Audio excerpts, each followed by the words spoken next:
Welcome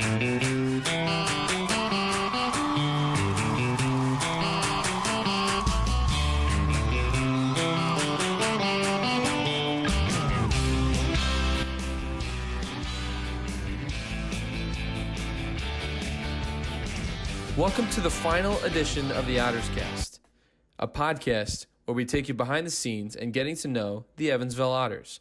I'm your host, Dave Nguyen. Everyone in life has regrets, no matter how old you are. There are things that you wish you did or could have done differently to have a better outcome for a particular situation. What if you had a chance to give that dream, get that chance to say, I don't regret making that decision when I was younger? That is the path I went on with Taylor Wright, the Otters' 26-year-old closer who was an all-star and the Frontier League Rookie of the Year. Hear about his life growing up in Philadelphia, trading in a suit and tie for a baseball uniform, why he finds eating a chore, and much more. Before we get to Taylor Wright, I encourage you to hit the subscribe button to get alerts on all the digital content about the Otters. Make sure to follow the Otters on social media through Twitter, Instagram, and Facebook. And now, my sit-down with Taylor Wright. All right, Dave Nguyen here with the last and the closing edition of the Otters podcast, ironically with Otters closer Taylor Wright. Taylor, thank you for joining me. And first things first, with us being from the Delaware Valley, one of the words that is thrown around at home is John. For those who don't know what a John is, how can you describe it? A John is anything and everything you want it to be. This is a John, that's a John. I don't want to say it's a lazy word, but sometimes you're like, oh, what's that John? I can't think of the word. John, perfect, right there. We're actually lucky. We got enough of Delaware, like you said, Delaware Valley guys, for me, you, TV, even Abe a little bit going to school in Philly, he knows. So it's been nice, you don't have to have that conversation too much. I haven't had to explain it. So it's been a good kind of little pocket of home here in Evansville. Yeah.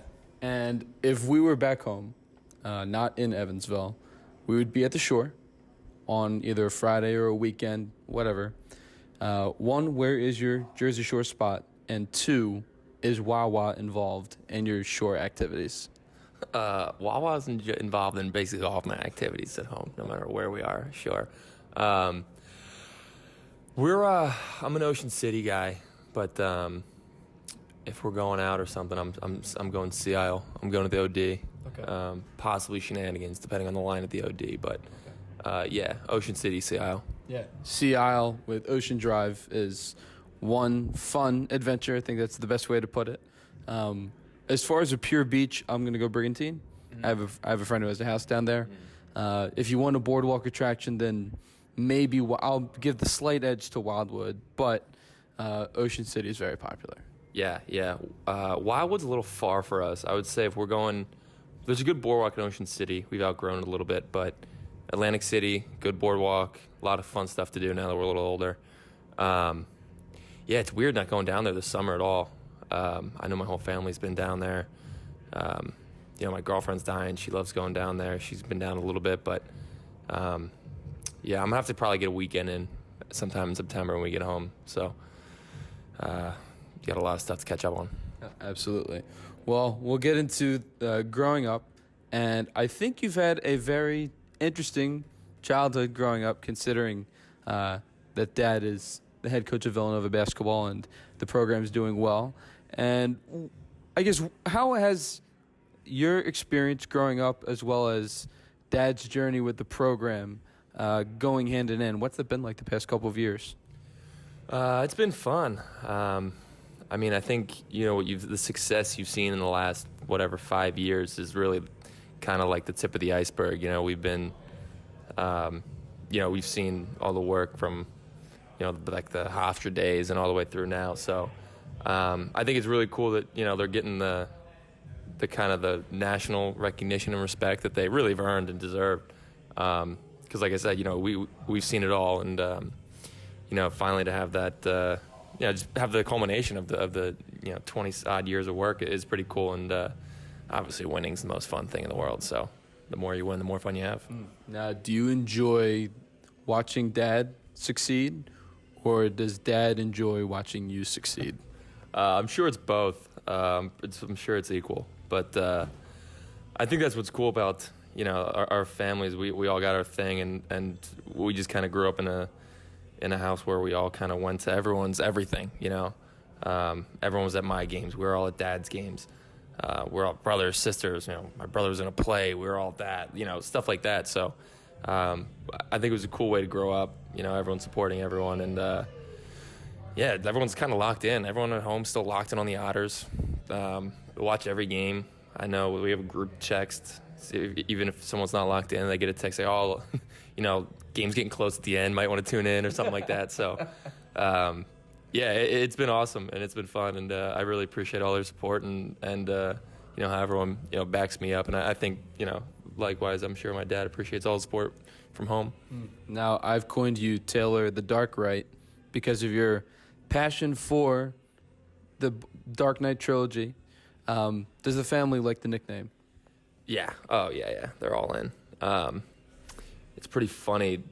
At the All-Star game this year, they all showed up in Dark Knight T-shirts, and I had no idea. And I was so mortified, but it was so funny because, you're getting ready for this game. You don't really know what to expect. I was on the field waiting for him to show up, looking around, and they all came in at once, like 14 cousins and aunts and everyone, and they all have they're all kind of covering their chest, and then they turn around and boom, Dark Wright T-shirts, and I was like, oh my God, you guys, these kids don't know me, they don't get it, no one here knows what that is, but it was funny. They've totally leaned into it, and they love it, and I know they love when you call at the end of a game, so it gets everyone fired up at home.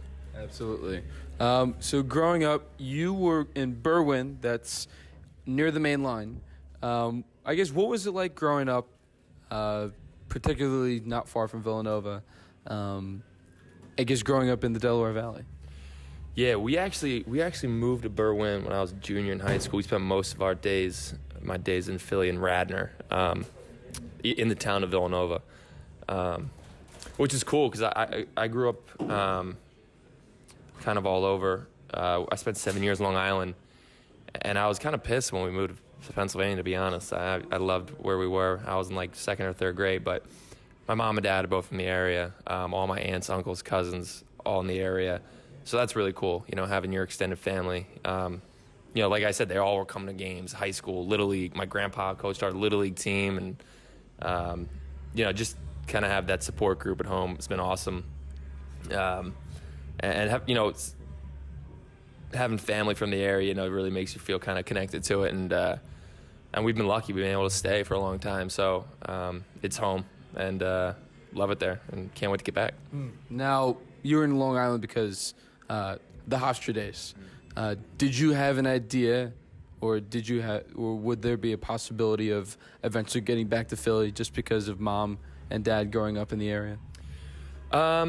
Yeah, I was so little, I don't even remember. I know we always went back to my grandparents' house in Bucks County, and my aunt and uncle in South Jersey. So we always had Philly ties, and it was always kind of like a second home anyway, with all the family there. But yeah, I remember, when we did decide to move, I remember I was upset. I was a little kid. I was upset leaving all my friends. But one of the big selling points, well, look how much closer you would be to all your cousins and aunts and uncles and grandparents. So that made it feel better. And that, like I said, has been huge in helping it feel like home, and it really is home now. And I wouldn't want to live anywhere else. And like all the other guys on the team, I'm sure you played multiple sports growing up. You eventually gravitated towards baseball, but what sports did you play growing up? Was it anything with a ball? And with you and your younger brother, how competitive was the household? Between all five of us, mom, dad, brother, sister, it's very competitive. Anything where they keep score is a dog fight, to be honest. But yeah, I tried everything growing up. I tried soccer, lacrosse when I was little, but really stuck with baseball, basketball, and football through high school. I just loved playing sports. I love competing, and like you said, anything with a ball, I wanted to win at it. So But yeah, obviously baseball was my favorite from the beginning. I always kind of knew that's what I wanted to focus on when the time came. But I was really lucky. I never had to really make that decision until college.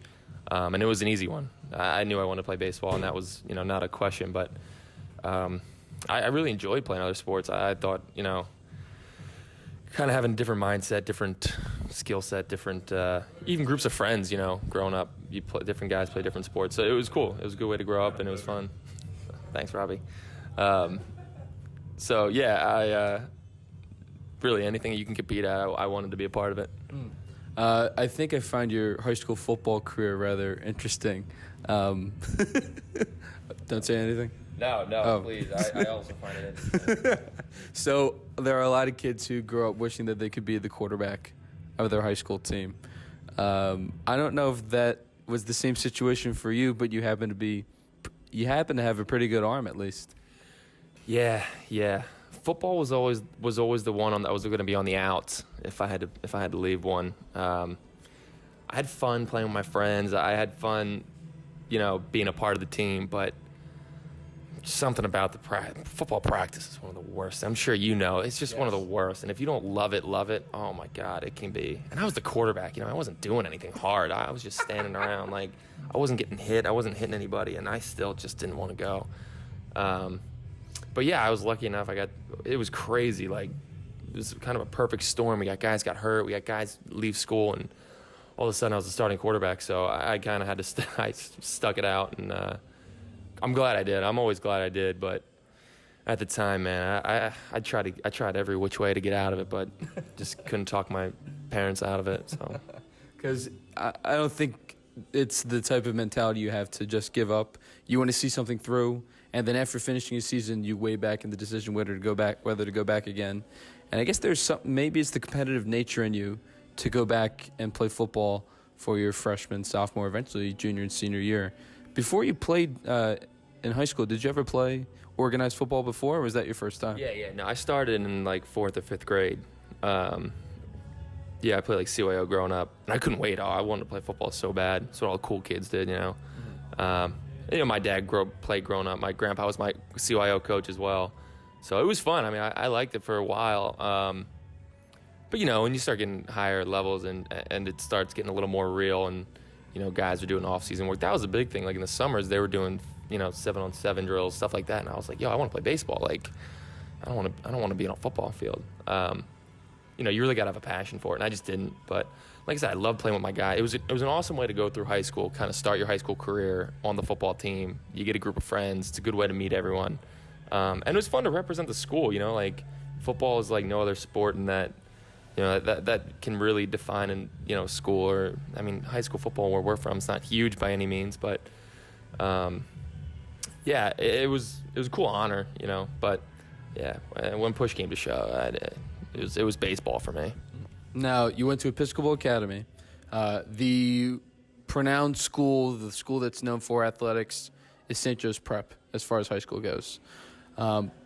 What made you decide to go to Episcopal Academy, and was there any pressure to go try out different high schools? That decision was kind of made for me. I started at Episcopal in 4th grade, so I was there. I loved it. I thought it was a great place to go to school. It was funny. It moved when I was in 4th through 9th grade. It was down on City Line Ave, and then it moved out to Newtown Square and had, just in time for my sophomore year. We had all these beautiful athletic facilities and school buildings, and everything was great. So I kind of got in. My high school career was in the perfect time there. But yeah, I was always going to go to Episcopal. And I wouldn't have changed anything. I had a lot of fun there, made great friends, had a great time, got a great education, and got to play some competitive, athletics as well. So I thought it was a great balance. Now, you did say that baseball is your favorite. It's one of the main reasons why you're here. I guess through your high school days, was there any pressure to play basketball and try to be a collegiate athlete through basketball? Or after playing all the sports, you decided that baseball was your favorite and the one that you were most passionate about? I don't think there was any pressure. I just, I think for me, it's hard to do something and not want to do it better than everyone. So I think then the only pressure was on, myself. I wanted to just, do everything really better than everyone. And I knew it always wanted to be baseball. If I was going to commit to something, it's going to be baseball. But I had some success in basketball and had a lot of fun. And I actually was planning. I played a little bit in college just because I couldn't give it up. I was having enough success that I thought I could keep going. And, when push came to shove in college, it was just too much. But, I mean, basketball is probably right under baseball for me. But, yeah, like I said, if I was going to give something up, it was going to be basketball and football. I was going to play baseball. So, I don't know if there was pressure, but, I wanted to be good at it, just like anything. Now, were you always a pitcher? Or, because I read that you played some middle infield in high school as well. What is it about baseball, and then why being a pitcher? Yeah, no, I didn't always play. I really, Little League, everyone kind of pitches. I played the infield, pitched a little bit. And it was funny, my high school career started, I played second base my freshman year, third base my sophomore year, and then I hit a growth spurt. And all of a sudden I was like 6'3", 6'4". Oh, so you weren't always this height? Oh, no. I was probably a little under, probably like 5'8", 5'9", going into high school, and then kind of got bigger. And then, like I said, to my junior year, I got to 6'3", 6'4", and they were like, "Oh man, you can't play middle infield, you're a little big." So then I dabbled at the outfield, and then really my junior year of high school, my coach was like, "Hey man, you ever think about pitching? You got the frame, you got the build, you got the arm." And I was like, yeah, I'll give it a try. And that's really when my pitching career started. I started taking it more seriously. But in terms of baseball, I don't know, you just kind of fall in love with something at a young age, I know growing up on Long Island, I was a big Yankee fan. Derek Jeter was my man, I was playing shortstop, he was shortstop. They won, every game. Yeah, I think we lived on Long Island for 7 years, and they won 4 World Series, went to 5 or 6, something crazy like that. So, there's just that magic aura around the Yankees and the World Series going around that time. And, I just fell in love with it. I wanted to be a part of it, and I wanted to emulate what I saw those guys doing. My grandpa was a big baseball guy, too. He always, like I say, coach our Little League team. He would always play wiffle ball with us in the backyard. So that helped. And, just the more you learn about something, the more you'll fall in love with it, and that was it. I mean, I was hooked. I was hooked early. And that was going to be my next question. Just how happy is it that your grandfather's able to see you develop your baseball career? Yeah, I think it's pretty cool. I think it's awesome how, even out in Evansville, we got all the games on TV and stuff, so people could see back home. It's all. I mean, it's awesome how everyone can kind of, keep tabs and watch everyone back home. I know, super proud, and I'm very thankful they get to watch and they get to follow this journey with me, because that's what makes it fun. Everyone's locked in together, and I think that's kind of been one of the best parts. The family being just as fired up as I am. Yeah. Being and growing up in Philly, and with basketball being on the rise, when talking to you about going to Brown, I questioned why, but I think it's the same time I wasn't smart enough to get into an Ivy League school. Ironically, I ended up graduating from Villanova. But did you want to go to school in Philly, or did you want to try out somewhere else and kind of develop who you were? And I know your mother had a big influence in your college decision as well. Yeah, I was kind of stuck because I knew I wanted to play baseball, and I really wanted to go anywhere I could to play baseball. Really, the best competition I could find. I was kind of a borderline grades guy to get into a Brown or an Ivy League school like that, so I needed the baseball. I guess it was really for me down to Harvard, Brown, Penn, and that was it. And when push came to shove, Brown was the one that was going to help me to get in the most, so that's where I picked. But yeah, I know I wasn't sure I wanted to get out of Philly. I would have gone to Penn happily. But yeah, like you said, my mom was like, "Hey, it might be a good idea, just for any kid really, to get away from home and to see if you even like it or not." Because some kids go home, they decide they hate it and they want to come home, and they want to come back. Other kids go away and they never come back. So just to kind of have that experience to decide which is better for you. And I think I'm still split. I don't know. Like, I'm loving time in Evansville, but at the same time, you can't wait home and get Philly. And but yeah, that was my college decision. So I couldn't have been happier with the choice I made too. I think that's probably not the first time you've had a really good, strong conversation with your mom. I guess just what is her influence on you? Because I've heard so many good things about her. Yeah, she. It's awesome because she always seems to be right, which is annoying but good at the same time. It's funny now, like being older now, you realize all the conversations you had with your mom, and you're like, God damn, she was right. Like, should have listened. She was, never steered you wrong. And I think it's cool now as an adult. Like, you kind of realize that your mom's been right so much. You should probably listen to her, and at least now it feels like a conversation. It's not like mom telling you what to do. It's you respect her input, obviously, because she guided you right so far, but you can kind of share your thoughts more. But yeah, I mean, everyone loves their mom, right? They're the best. Moms are the best. Absolutely, especially when it comes to cooking, right? Yeah. We definitely miss some moms cooking out this summer for sure. Absolutely. Being the oldest of three, I am the oldest of three as well. Was there any pressure, whether it was especially academically growing up or trying to set the example for you as well? I don't know. I mean, like, I look back, I never really thought about it that way, but like hindsight, you kind of realize that they kind of were looking up to you, and you wish you would have realized it more. But my little brother and sister have got such good heads on their shoulders. I feel like if anything, they knew, like, I'm not going to do what Taylor did because he's an idiot. So I guess they're welcome for that. But yeah, I mean, like, me and my brother are so close in age. Like, he's only a year behind me, so we kind of did a lot of the same things together, which was cool. And we could help each other out. Like, if I'm going to high school a year ahead of him, I can kind of help show him the way. But at the same time, we're in high school together, so it was cool to have someone that close in age to kind of go through stuff with. My little sister's the smartest of the three of us. I mean, like, so she's fine. She don't need us. But yeah, like, I can't really say that there was pressure. But I do guess in hindsight, you do wish you would have, like, realized it more and would have been able to do more, because you do realize, people are looking up to you. A prime example when I was growing up was if I got a B on a test or on a marking period, my mother said that was unacceptable.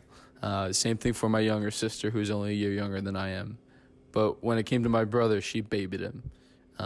Did that ever occur in your household, whether it was when it came to school with grades and things like that?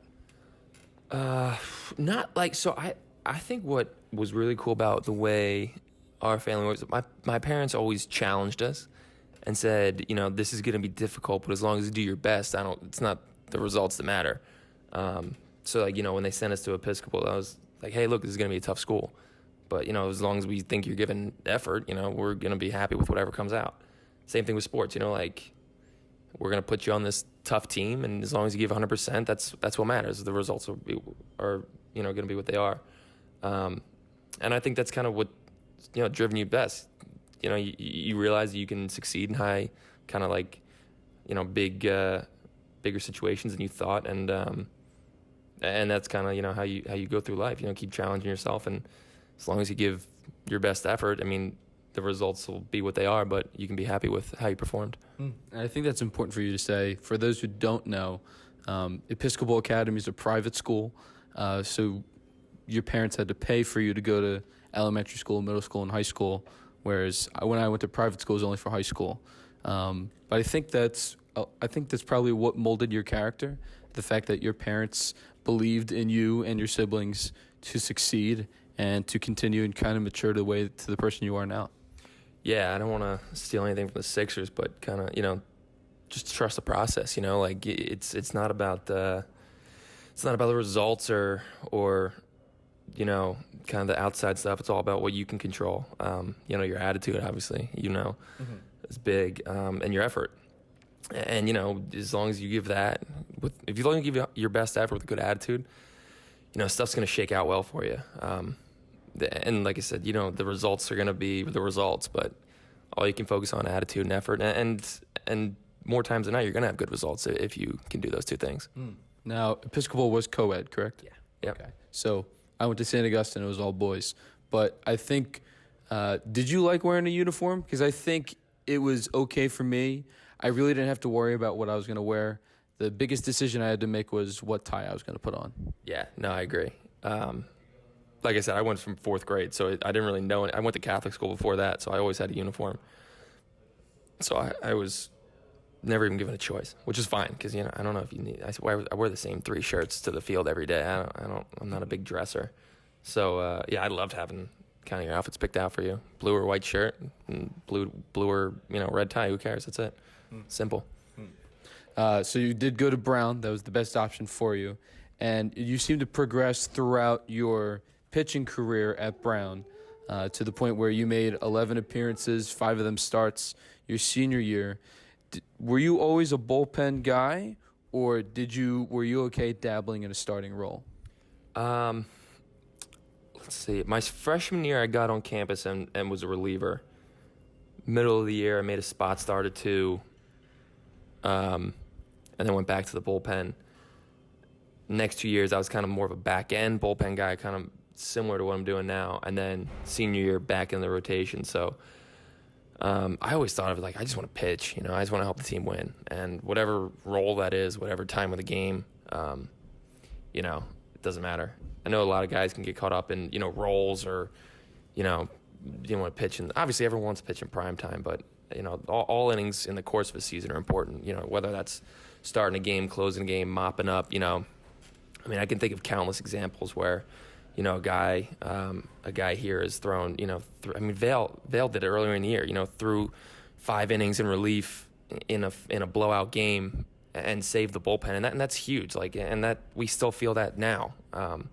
So all innings in a game are important, and it doesn't matter, when it's, if you can get zeros in all innings, that's what's important. So that's all I ever focused on, and I don't care. Just give me the ball whenever. I'll be ready to go.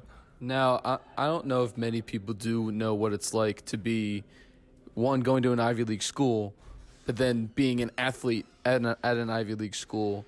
How can you best describe it, knowing that your schoolwork is not like most people's in the country? Yeah, I always think it's funny because, we don't know anything else. We just kind of did our work like we always did, like a school like Episcopal teaches you, does a really good job of preparing you for stuff like that. But it's just kind of what you do, It's you got to get your homework done, you got to get your practice in, you got to get your games in. So, I can't speak for like comparisons because it's just kind of, second nature at that point. I will say that Brown was really cool with helping you manage it. All you had to do was ask. Resources were there to help, and that was such a huge leg up. Because the kids at Brown, like they're, it's like going to play SEC football. Going to school at Brown is like playing football in the SEC. They want to be the best too, and they got higher aspirations. So you're competing with kids like that in the classroom. So we had a lot of help. All you do is ask. Sometimes you got to swallow your pride a little bit and ask for help. But Brown made it. I don't want to say easy, but they made it manageable and did a really good job of meeting us kind of halfway. And I think one of the skills that every adult tries to figure out, whether you're 26 or you're 56, is time management. You just nailed it on the head, but I guess talk a little bit more about how Brown was able to help with your time management skills, being a varsity athlete at the same time. Yeah, like you said, I'm still looking for time management skills. I ain't got it figured out yet. But, kind of like I said, though, like you just kind of know, like, all right, man, I got to get this done. I got to go to practice. I got to go to lift. And that's it. Like, what are you going to do? Are you going to get it done or you're not going to get it done? And I'm not going to say I was on top of it. I had some long nights, some short sleep. But you got to find ways to get stuff done. Like I said, you if you can ask for help, we had tutors, we didn't have study hall or anything, but we had guys that, were older guys who were really helpful with saying, hey, man, like, this might be a good time to get this done. This might be a good time to go do this. And you just kind of figure your way. I think trusting older guys, having older guys that you can trust is big. And that was really helpful. The guys that were juniors and seniors when I was a freshman were big. Yeah, and like I said, I'm still figuring it out. But walking on campus with like 30 friends going through the same thing was big. That relying on your teammates was a big part of it. So you did graduate from Brown, and you ended up working in a accounting and finance firm, Stevens Capital in Philadelphia. Why accounting and finance? It was funny. I was working for Villanova. I was the director of baseball operations. Was not getting paid. Needed to get a real job. And out of the clear blue, guy calls and says, hey, you got a job open. You want to apply? And I said, I don't even know what you do. He said, doesn't matter. We'll teach you. So, yeah, that was really the only way I got into it. I would have never gone for it if it wasn't for kind of that recommendation. But, yeah, I knew nothing about finance. I didn't study it. I had no idea. So it was kind of wild learning an entire industry on the job. But it was interesting. I mean, it was a whole nother world, something I was, like I said, never exposed to. So it was a great experience kind of learning kind of how the world works. I mean, not just, this day and age, everything's so intertwined. Like, you learn the finance business, you kind of learn a little bit of everything. So it was interesting for sure. And, like a great kind of life experience. But you always had the itch to see if you could make an attempt at baseball, and clearly that's why you're here. You did work at Villanova as a pitching coach as well as advising the current players there. Did you do that just so you could be around the game? Yeah, I didn't really graduate much of a plan on what I was going to do next.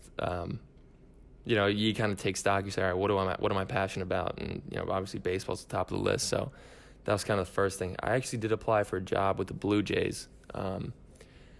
And, kind of for whatever, wasn't right at the time. And that's at the same time I got offered this other job. So that's why I took it. But yeah, it was always baseball. You always, like you said, you had that itch always. It doesn't go away. And I was staying in shape, so I, figured, well, I don't want to work in the front office yet. I still want to play, and how can I get that done? So you were able to get a job or a tryout opportunity with the Somerset Patriots, but it wasn't until when you went back to Brown Alumni Day in the fall, and you happened to pitch off the mound, and you never threw 90 until that day. I had hit it like 3 times in my life. Once in practice, a couple times in a game. And then we had alumni day, and they just said, hey, we'll put the gun on you off the mound. Anyone want to get off the mound? And first one was like 82. I was like, oh, I'll try harder. Next one was 84. I was like, oh, let's open this up. Then it was 86, 88, 90. And they were all like, what are you doing, man? Like, why didn't you do this when you were here? Like, we could have used that. And I was like, I don't know, my bad, I'm sorry. So yeah, that was up in Providence. Then I came home and I was kind of like, man, like maybe I still got it. Like, let's try this. Let's make this a little more serious. So that was the fall, and I just thought, yeah, I know tryouts are in April, so I'll just kind of get back in shape, baseball shape, throwing wise. And that was it. Got to the tryout, and here I am. Who told you about the Somerset Patriots tryout? So I actually was at there's a baseball facility right down the street from our house called On Deck Training. The guy that runs it played for the Washington Wild Things. And I went in there and I was talking to him. It's actually funny. This was a great one too. I was throwing into the fence at my house all winter, like outside, like an idiot. It was 10 degrees. And for Valentine's Day, Bella called this place. She knew it was down my street from my house. She goes, hey, like for Valentine's Day, I want to get my boyfriend a couple hours in the cage a week. And she's like, and the guy was like, oh, is he in high school? And he's like, nah, he's 26. And he's like, the guy's like, all right, what's his name? She goes, oh, it's Taylor Wright. She goes, Taylor Wright? And I had actually played with this guy in some men's league, and I knew him from some other stuff. And he goes, I know Taylor. Like, you're his girlfriend, Bella? Bella Way? He's like, yeah. He's like, She's like, I went to school with your brother. So they knew each other. He knew me. So eventually he just called me. He was like, yo, dude, come in. Like, let's talk. Go in there. And he's like, well, dude, like, there's this tryout. Let me talk to this guy. I'll get this guy. So he set me up. His name is John Kyle. He's awesome. He set me up with all these tryouts. And I was in there from, February, March, getting ready. And luckily the Somerset one was the first one. It was like the first week in April. And that was the first one I went to. And bang, he called Andy. And I got the spring training invite. And I think that's kind of how you got here. When you came in here, I think you were just looking for an opportunity, and you clearly excelled. I guess, how good did it feel to make the final roster after spring training? God, it's funny. Like, I had no idea what to expect. I have no idea what's gonna happen. I don't even know how I'm gonna throw. I don't know who's here, what's like. But you still have to have that attitude, like, I'm good enough to be here. When you don't know, you really don't. So I kind of went in like, all right, I'm good enough to be here, even though I have no idea. And honestly, I didn't know what I was. These guys are really good. These guys got guys coming from second round picks, first round picks, fifth round picks. And you're like, dude, I had the 6 ERA on the last place team in college. Like, I don't think I belong here. But when the way they did it was funny. Like, they don't really say you're on the team. They just kind of say you're not cut.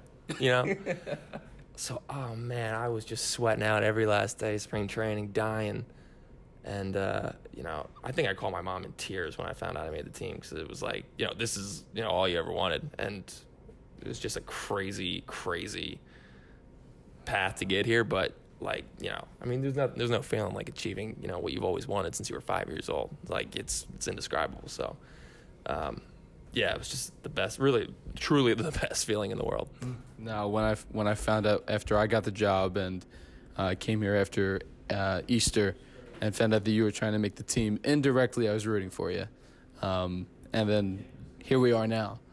I guess, how can you explain your first season in professional baseball? Now we know it's not over because of where the Otters are currently, and hope to be the last team standing, as that's the whole goal in the clubhouse. But how can you put into words or sentences of what's been going on right now?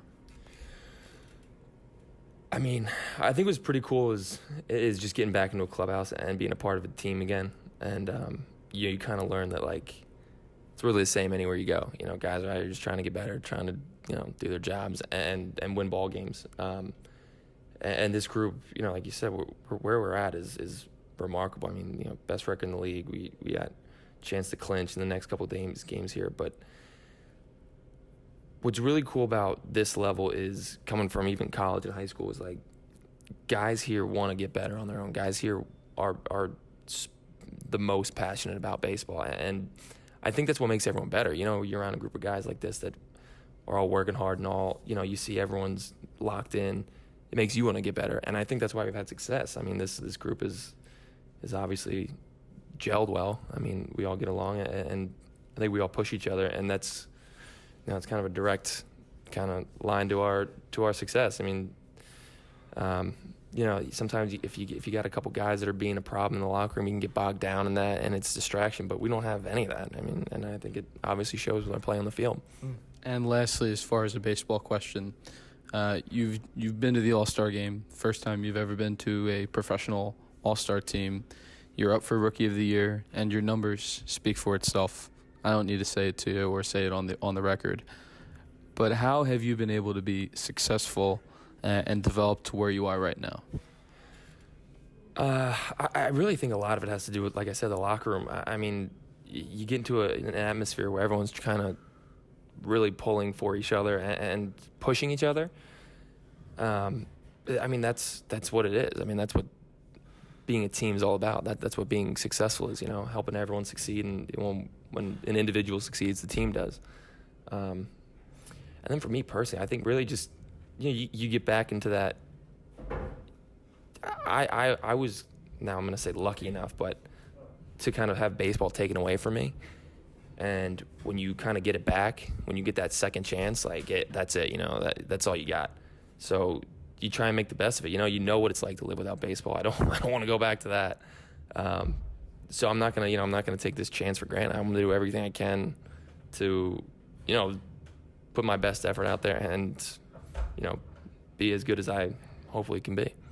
As far as we're going to get to the latter part, the lighter questions, the non-serious baseball questions. We mentioned Wawa at the beginning of the interview, and I think it's safe to say, to describe it, it's a convenience store with arguably the best deli in America. What is your order at Wawa? Chicken finger hoagie, lettuce, tomato, mayo, peach iced tea, and jalapeno chips. Oh, wow. That sounds great, and it's unfortunate that we missed out on Hoagie Fest this summer. Yeah. I was so mad. I got close. Like you said, the All-Star game was in New York, and we just didn't get close enough to Wawa. It was nice to be back on the East Coast, but no, Wawa was tough. I can agree. I dabble between the Italian hoagie, or I'll do the chicken parm hoagie as well. Yeah. No, chicken parm's always good. I was actually just on the phone with someone. Said, "What's the first thing you do when you get home?" I think I said a lot of Wawa. So it's on the menu. Yeah, and whether it's iced tea, I'm not a big coffee guy, but a lot of people like their coffee, iced tea, frozen drinks. I want to go home now after finishing the conversation. You're a big superhero fan. Do you have a top 5 of superheroes? Yeah, that's probably a better way to do it because my top rotate a lot. Captain America, Batman, Superman, Thor. Ooh, Thor. Yeah, I love Thor. Okay. And the fifth one, I guess, I don't even know if I have a fifth one. That'll rotate. Would you consider Venom a hero? Yeah, he'd be fifth. Let's put him fifth, but I don't know. Okay. I'm very excited for the second one. I'm excited to see what they do with the full movie of Venom. So yeah. Well, for those who didn't see it, it may intertwine with Carnage too, because Woody Harrelson happens to be Carnage in an upcoming film. Do you have a top 5 of superhero movies?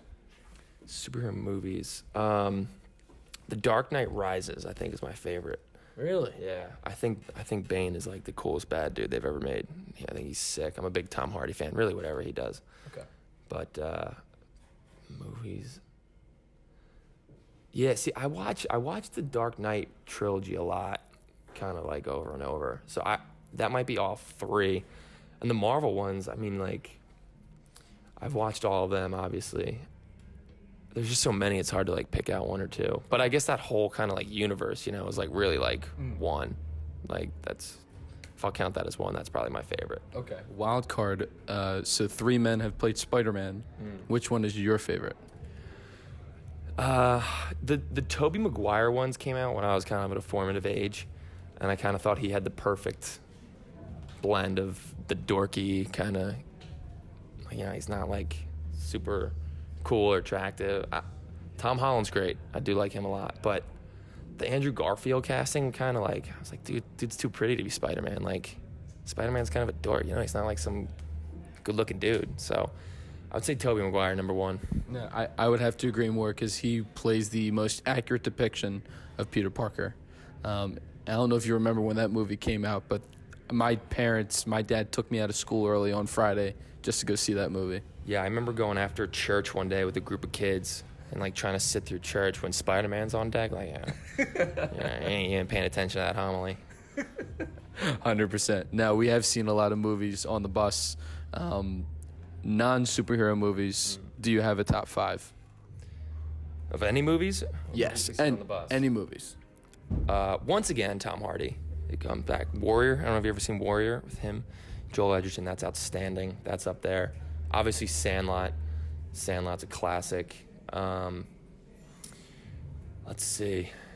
Yeah, see, like Dark Knight Rises, we'll get back into that. I don't know if that's. I just love that movie. 5. Jeez. You might have to come back to me. You're disappointing me with your Italian background. That Godfather's not Italian. See, I'm not Italian at all. I know everyone always asks my dad if we're Italian. We're not. Like, him and my brother crushed those movies. The Godfather. It's funny. Like they're good, but I never got into the whole mobster thing. Okay. Nah, really anything with a superhero or kind of some non-realistic, like a fantasy kind of thing is more my speed. Yeah. Okay. So no Mob, no Godfather, no Goodfellas, Bronx Tale, none of that. I've seen a couple of them. I don't love them. They're entertaining. Casino's great. I love Casino's Casino. excellent. Yeah, Casino's fantastic. They're great to quote, like especially in the locker room. There's some great lines that always come up. But yeah, I never got totally, enamored with them. My brother and dad will sit around all day. Okay.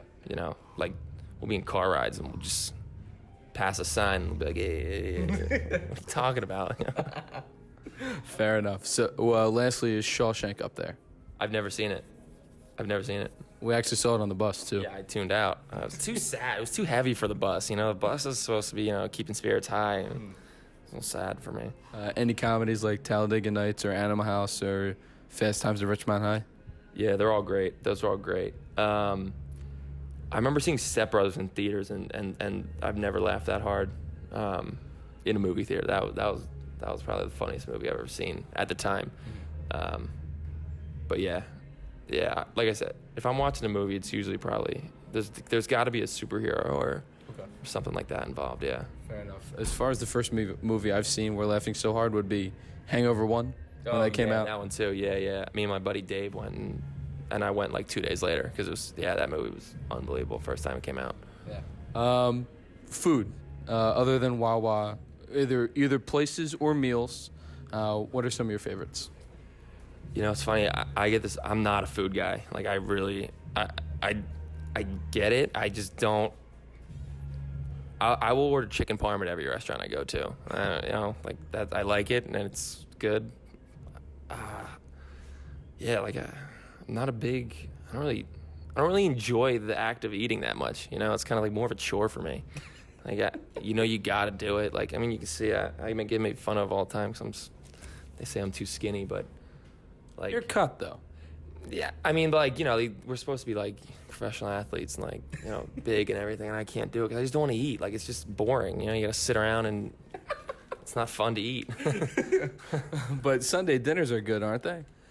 Yeah, like growing up, we kind of always just kind of ate when we could with the team being hectic or we didn't have a ton of scheduled meals.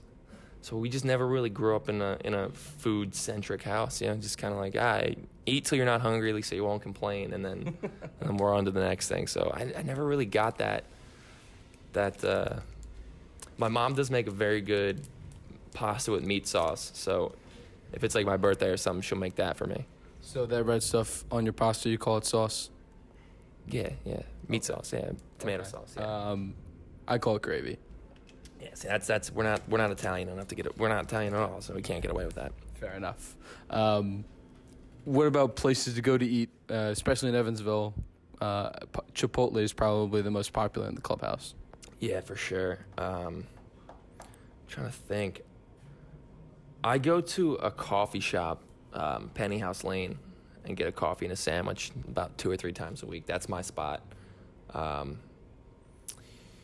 Yeah, they've got some fast food stuff that I've never even heard of, like Taco John.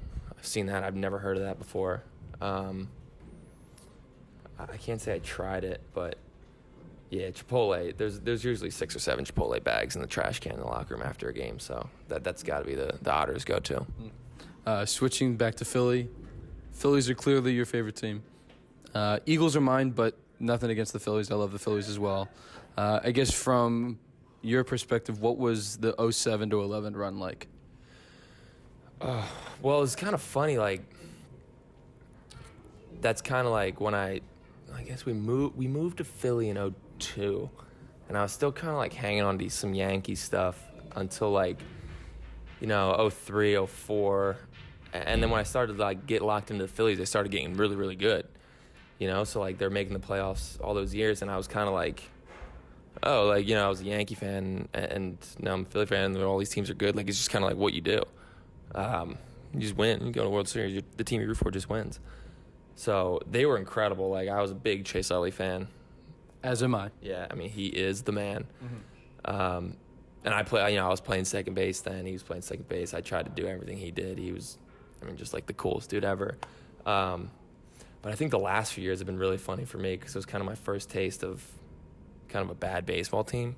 And I don't care. Like I'll watch 162 games. I don't care if they lose 100.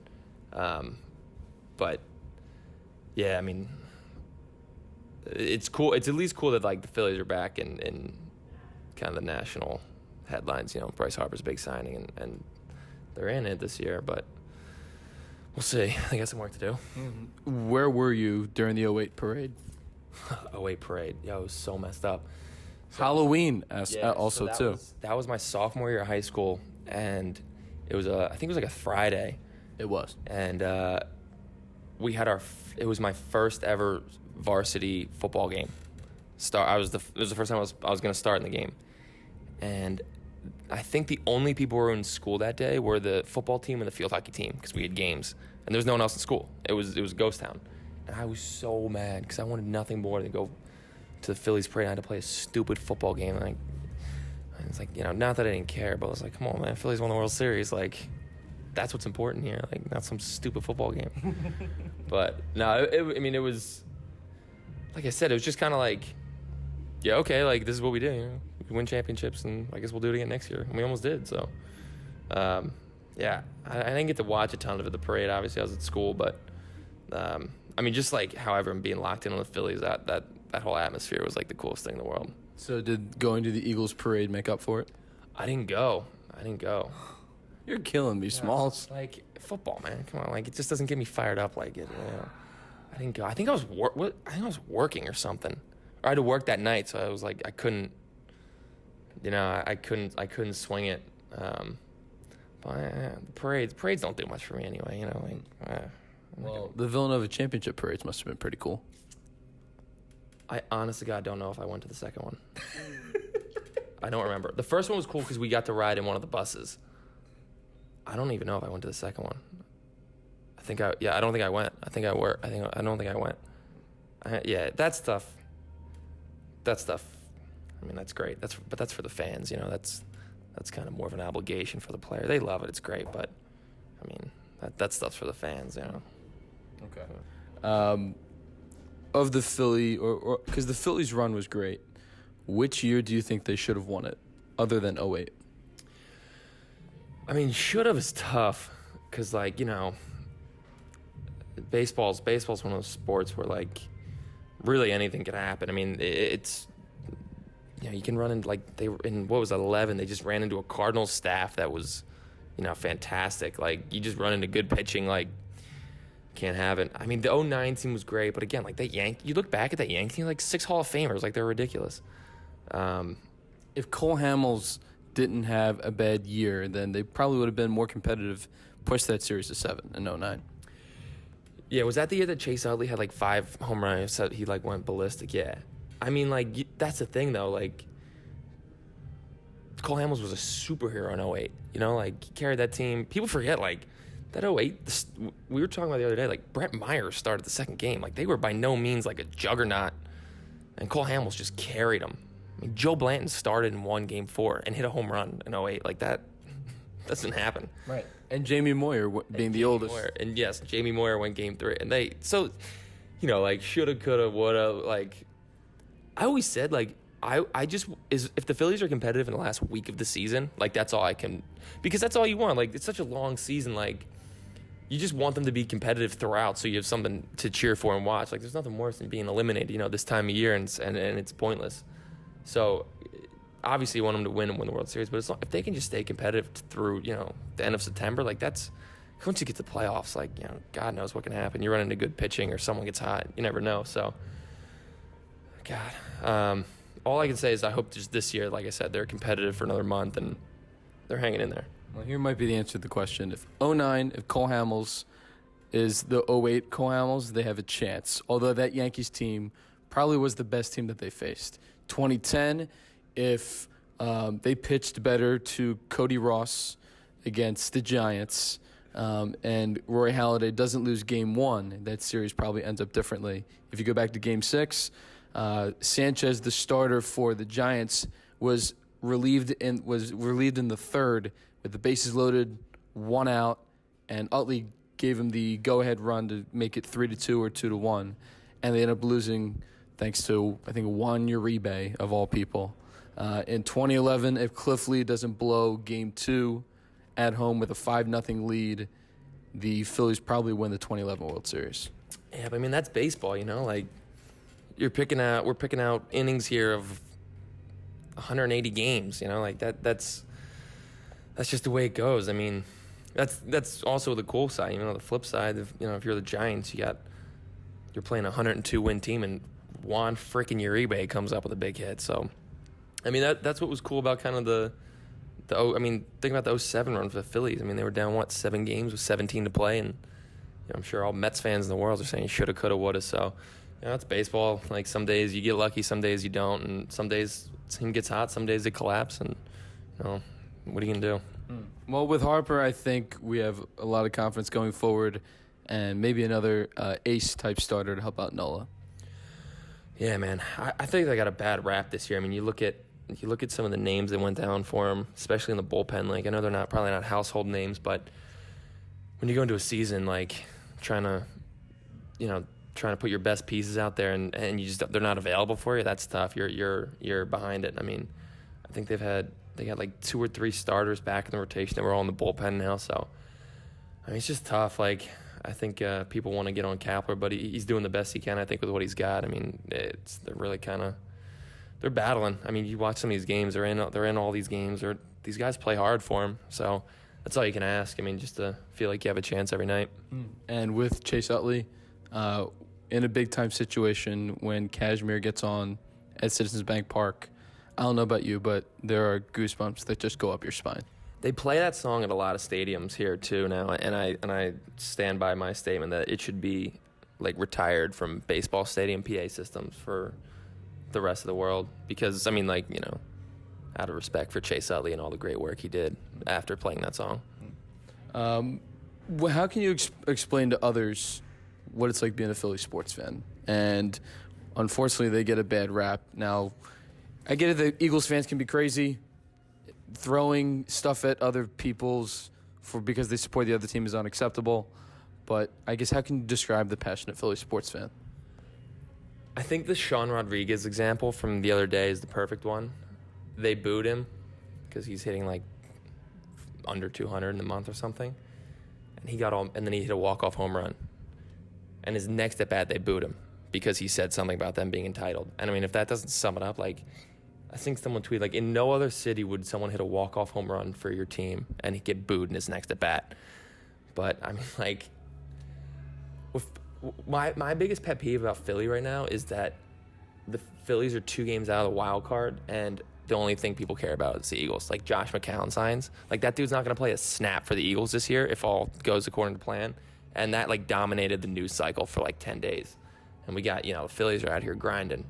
So, this time of year, I always get a little frustrated, but I mean, Philly sports is like you got to win, and you got to win the right way. Like, you got to the Sixers. I mean, like, look at the Sixers. Like, those dudes went within one shot of making the finals or conference finals, whatever it was, and people still complain about Ben Simmons not having a jump shot. You know what I mean? Like, you got to win and win the way they want you to win, or, like, it's not good enough, which is, like, frustrating at times, but at other times, like, that's what kind of drives you to be better. So, it's unique. Let's say that. It's unique. I think that's fair. What pitcher do you try to emulate your game after or model your game after as far as trying to be like them? I try to get away from that just because baseball is such an individual sport. Like, you got to be yourself, and you got to do what's best for you. I always joke that I'd try and do my best Hector Neris. He's a fastball splitter guy like me. So I feel a special kinship with him. But yeah, I mean, I just try and go be, me and kind of do what works for me. But yeah, I would like to think that somewhere me and Hector have a special tie. Okay. Do you have a favorite pitcher or a couple favorite pitchers growing up? Well, obviously Cliff Lee was cool. I loved his demeanor and the way he attacked, like, hitters and just kind of never let anything faze him. And And then coming out of the bullpen, I always have a soft spot for those dudes that just are crazy, like lunatics. Like Brian Wilson or Rivera? Yeah, so like Rivera's like he was too calm. Like I'm talking like the dude the Phillies just got, Jared Hughes. Like the guy does a full sprint from the bullpen. Like it's comical, and like I love that. Like just go be weird, you know? Like do you, man? Like Grant Balfour. I mean, dude was crazy. You guys are just kind of like I said, like being themselves. You know, just might not look cool or might look weird, but just go do you. I feel like I haven't I know the answer to this question, but what is the best piece of advice you've ever been given so far? Well, like I said, you kind of like you grow up, you realize now you should have been listening to your parents, but really just attitude. Like life is what 90% or what 90% of life is how you react to stuff. Like you can't control anything. It's just you got to just take what's given to you and have the best attitude you can and kind of roll with the punches and like I said, what you can control is your attitude and your the way you're going to attack life. But other than that, like just stuff's going to happen. All you can do is try and stay positive. Two more. Do you have any questions for me for this being the closing podcast with the closer? Questions for Dave. I wish I would have known this was coming. I would have thought anything. Well, now we know your Wawa order. I guess your thoughts on the Eagles this upcoming season. I know you've been wanting to get that off your chest.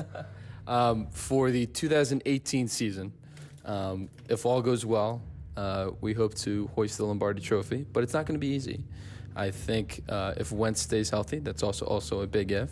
The offensive line stays intact with an aging Jason Peters, that's a big if. But I am confident that they will be successful and a confident postseason run and hopefully another parade on Broad Street. Spoken like a true rational Eagle fan, expecting nothing but the Lombardi Trophy, of course. Yeah. Okay. Good. This is just more of a comment. I've told some of the guys in the clubhouse, but the way you represent yourself, the way that not only your dad, but the family preaches about having a good attitude, staying humble, just working hard every day, everything that your family values is expressed in you. And the way you've carried yourself throughout this entire season and hopefully to continue for the rest of your life, I think it speaks volume on the kind of character you are. Just taking it one day at a time, one pitch at a time. So I guess thank you for, being you. And actions speak louder than words, and you are a prime example. I appreciate that, Dave. Thank you. It's been nice to have someone around here that knows what that's talking about. Otherwise, I sound like an idiot trying to preach to these guys. So yeah. It's good. It's good that you understand that. Thank you. Because some people think that whatever Pop says is BS. And people can think what they want to think, but I've seen it. I mean, I covered Pop's being the student radio guy, but seeing it through him and not seeing it through you, it's a big correlation. And I'm kind of speechless, but that's the sum of what's been going on, and you're doing a really good job on and off the field. Appreciate that, Dave. Thank you so much for taking the time, and much success the rest of the year. Appreciate it, man. Let's try and hopefully hoist the trophy ourselves this summer in Evansville. Absolutely. A big thanks to my guest, Taylor Wright. As we all know, the Otters' historic season ended in the playoffs to the River City Rascals, but there is a lot to be proud of. This was a team that had 12 returning players from the 2018 season on its roster in 2019. They had 5 players signed with affiliated baseball organizations. The team had a season-high 57 wins, tying a franchise record and its first Frontier League West Division title since 1999. The Otters had the Frontier League MVP and third baseman Ryan Long, the Rookie of the Year in Taylor Wright, the recipient of the Citizenship Award and pitcher Tyler Beardsley, the Coach of the Year and pitching coach Max Peterson, and the Organization of the Year award for the first time since 1997. I want to thank owner Bill Bussing and President John Stanley for allowing me to go on this magical ride with one of the best organizations in minor league baseball. I want to thank the front office, Vice President of Sales Joel Padfield, Assistant General Managers Elspeth Ubina-Ruse and Josh Wilson for giving their assistance and support to me throughout the season. A personal thank you to Director of Communications Preston Leinenbach, giving me the chance to be the radio broadcaster for the Otters for its 25th anniversary season, guiding and assisting me every step of the way. I want to thank the 10 guests I have had for the inaugural Otters cast: Ryan Long, Tyler Vale, Patrick McGuff, David Cronin, Mike Rizzatello, Hunter Cullen, Austin Nicely, Jack Meggs, Keith Griesaber, and Taylor Wright for allowing me to share their stories to the Otters fans and giving me interesting information to include on the broadcasts. A personal shout out to my partner Bill McCune, who taught me the game of baseball through his point of view and had me learn something new every day. To Andy McCauley, Boots Day, Max Peterson, Bobby Siegel, and the rest of the Otters coaching staff, thank you for all of your knowledge and guidance this season, especially allowing me to hit in batting practice as well. Thank you to the players and the parents I have interacted with for all that you have done to make this summer a memorable one, which might be the most fun I have ever had while covering sports. Finally, to the fans of the Evansville Otters, thank you for your passion and continued support the entire season. If there is anything that I have learned about Evansville, is that the fans truly care about their Otters and they aren't afraid to make that a